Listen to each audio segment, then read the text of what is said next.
Cette histoire se passe dans un hôpital de campagne où le chirurgien n'est pas sur place en permanence.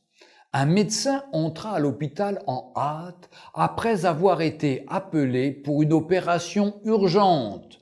Il répondit à l'appel, changea rapidement ses vêtements et alla directement au bloc opératoire. Là, il trouva le père du garçon qui faisait les 100 pas dans le hall.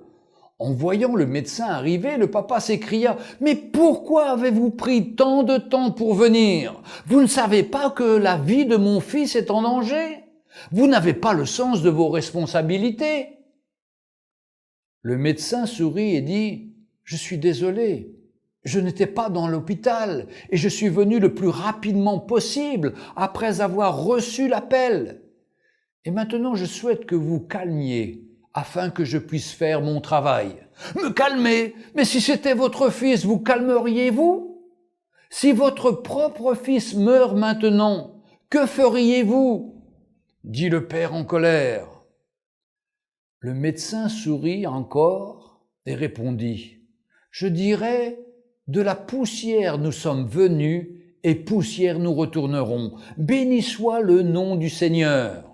Les médecins ne peuvent pas prolonger des vies. Allez et priez pour votre fils. Nous ferons de notre mieux par la grâce de Dieu. » « Oh, c'est facile de donner un conseil quand on n'est pas concerné, » murmura le père.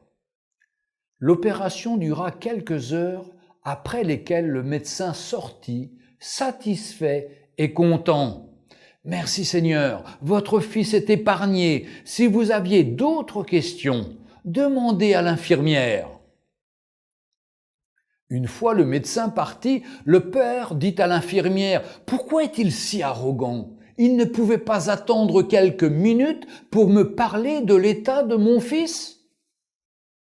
L'infirmière répondit, les larmes dans les yeux.